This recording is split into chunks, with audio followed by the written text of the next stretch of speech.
لیکن ہم دیکھ رہے ہیں کہ لوگ تنظیم میں شامل تو ہو جاتے ہیں مگر اپنی مقدور پر جدوجہد نہیں کر رہے سوائے چند ایک کے. اس کے لیے آپ کوئی ایکشن کیوں نہیں لیتے؟ اس کے لیے ایسے ڈھیرے داغے لوگوں کی جماعت سے انقلاب تو نہیں آ سکتا. یہ بات اپنی جگہ پر 100% درست ہے، اور یہ تو نوید احمد صاحب نے بھی اس کو بیان کیا ہے شدت کے ساتھ، اور واقعتاً ہمارے لیے قابل غور مسئلہ ہے. اور یوں سمجھیے کہ وہ جو قرآن مجید میں سوال آتا ہے کہ فَبِأَيِّ حَدِيثٍ بَعْدَهُ يُؤْمِنُونَ، جس تحریک کا سارا مرکز و محور قرآن حکیم ہو اور اسی کے بل کے اوپر وہ تحریک اٹھی ہو، بنی ہو، اگر وہاں بھی یہ کم کوشی نظر آئے تو واقعہ یہ کہ پھر اور کہاں سے، یعنی انسان کے لیے جذبہ کہاں سے ملے گا؟ اور میرے سمجھ میں تو نہیں آ رہا. تو اس حوالے سے یہ ہے کہ اس پر غور تو کیا جائے گا، لیکن اس میں جو اس وقت تقریر کا موضوع تھا وہ یہ تھا کہ ایک ہے تقاضا کسی شے کا پورا کرنا، کہ وہ تقاضا پورا ہو جائے، ادا ہو گئی وہ شے، فرض ادا ہو گیا. ایک ہے کہ وہ کس کیفیت میں ادا ہوا. اب کیفیت، نماز آپ نے پڑھی، آپ کی نماز ادا ہو گئی، آپ نے نماز پڑھی، وضو صحیح کیا ہے، وقت کے اوپر آپ نے نماز ادا کی ہے، سارے آپ کے ارکان کا جو بھی معاملہ ہے، تعدیل ارکان بھی ہوئی ہے، تو نماز تو ادا ہو گئی. لیکن اس نماز میں خشوع و خضوع کتنا تھا، کتنا استحضار ہوا اللہ تعالیٰ کا اس وقت، اپنے اس حیثیت کا احساس کہ میں اللہ کے سامنے کھڑا ہوں یا کھڑی ہوں، یہ بالکل دوسری شے ہے. تو اسی طریقے سے نجات کے لوازم میں سے یہ بیان ہوگا کہ اگر کوئی بندہ مومن یا کوئی مومنہ خاتون وہ اگر ایک ایسے نظام کے تحت زندگی گزار رہا ہے یا گزار رہی ہے کہ جس میں اللہ کا دین جو ہے وہ غالب نہیں ہے، تو وہاں اس کی انفرادی نجات کا لازمی تقاضا یہ ہے کہ وہ اس کے خلاف جد و جہد کرے. طاغوت کے خلاف کفر، وَمَن يَكْفُرْ بِالطَّاغُوتِ وَيُؤْمِن بِاللَّهِ فَقَدِ اسْتَمْسَكَ بِالْعُرْوَةِ الْوُثْقَىٰ. اس جد و جہد کو فرض عین سمجھے، جیسے وہ نماز کو فرض عین سمجھ رہا ہے. پھر اس کے لیے شرط سمجھے کہ کسی جماعت میں ہونا لازم ہے. اگر یہی نہیں ہے تو پھر تو گویا کہ وہ فرض ادا ہی نہیں ہو رہا، کسی درجے میں بھی نہیں ہو رہا. لیکن اگر کسی شخص نے، کسی مرد نے، عورت نے اس طرح کی کسی تنظیم میں شمولیت اختیار کر لی ہے تو گویا کہ ادائیگی کے حوالے سے ایک تقاضا اس کا پورا ہو گیا. لیکن اس میں جتنا میٹھا ڈالیں گے، جتنی چینی ڈالیں گے اتنا ہی، جتنا گڑ ڈالیں گے اتنا میٹھا ہوگا. اس میں جتنی ہماری ان پٹ ہوگی، جتنی محنت ہوگی، جتنی ہم صلاحیت اپنی صرف کریں گے، جتنا اپنا پیٹ جو ہے وہ کاٹیں گے، اپنا جو سٹینڈرڈ آف لیونگ ہے اسے کم کریں گے، اسی سے تفریغ اوقات ہوگی، اسی سے تفریغ مال ہوگا. اب یہ ہوگا ہر شخص کا انڈیویجول معاملہ. اس میں صحابہ کرام میں بھی سب ایک درجے میں نہیں تھے، مختلف لوگوں کی جو ہے کیفیات تھیں، مختلف جو ہے اب مزاج بھی مختلف تھے، اور یہ جو اپنی ایک جد و جہد اور اس کے اندر جو آدمی کی دھن سوار ہو جانا وہ سب کی برابر نہیں تھی. تو اس اعتبار سے تو دنیا میں ہمیشہ یہ رہے گا انسانوں کے اندر کہ یہ فرق و تفاوت تو پایا جائے گا. لیکن ہمارے ہاں بحیثیت مجموعی یہ شے پائی جا رہی ہے، اور اس چیز کا اب کچھ غلبے کیسا احساس ہونے لگا ہے.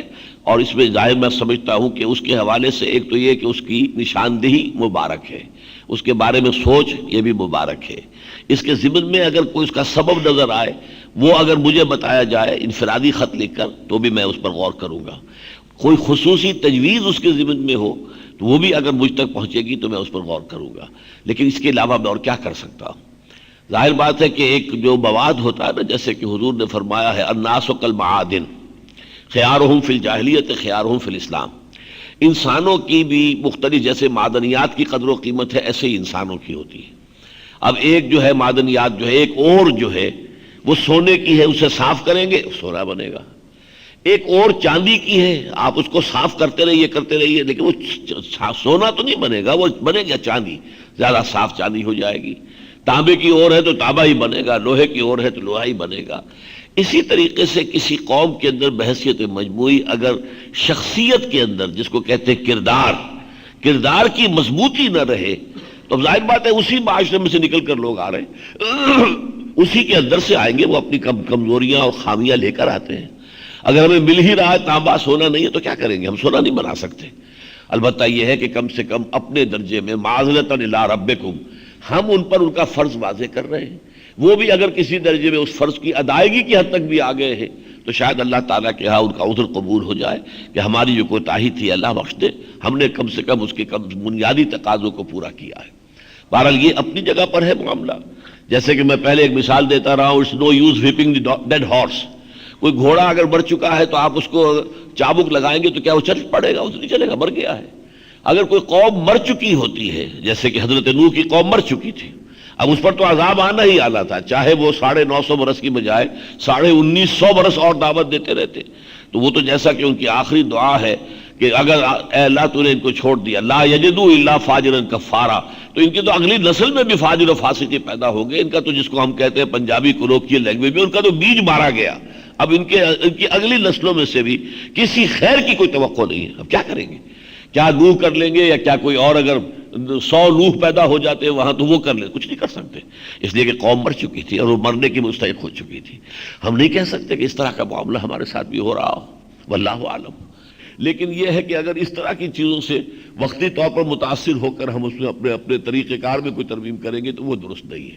کہ ہم دیکھیں فلاں جماعت دیکھیے کتنی تیزی کے ساتھ آگے نکل گئی, انہوں نے یہ کیا, ایک نعرہ دے دیا کافر کافر شیعہ کافر, اور ایک آگ لگ گئی, لوگ کھڑے ہو گئے. کتنے بڑے پیمانے پر. اب آپ لشکر طیبہ لے لیجیے, جہاد جہاد جہاد, غزوہ ہند غزوہ ہند غزوہ ہند, وہ کر کے آخر اسی معاشرے میں سے لوگ نکلے جو وہاں پر جا کر قربانیاں دے رہے ہیں. لیکن یہ طریقہ کار ہم اختیار نہیں کر سکتے. ہمیں طریقہ کار وہی اختیار کرنا ہے جو منہج انقلاب نبوی سے ہمارے سامنے آیا ہے. اس میں جیسا کہ پہلے بھی بات واضح ہو چکی, جہاں ہم سمجھتے ہیں کہ لازم ہے کہ ایک ترمیم کی جائے وہ ہم نے معین کی ہے, اور وہ ترمیم طے کر دی ہے کہ وہ یہ ہوگی, بجائے دو طرفہ جنگ کے یک طرفہ جنگ ہوگی.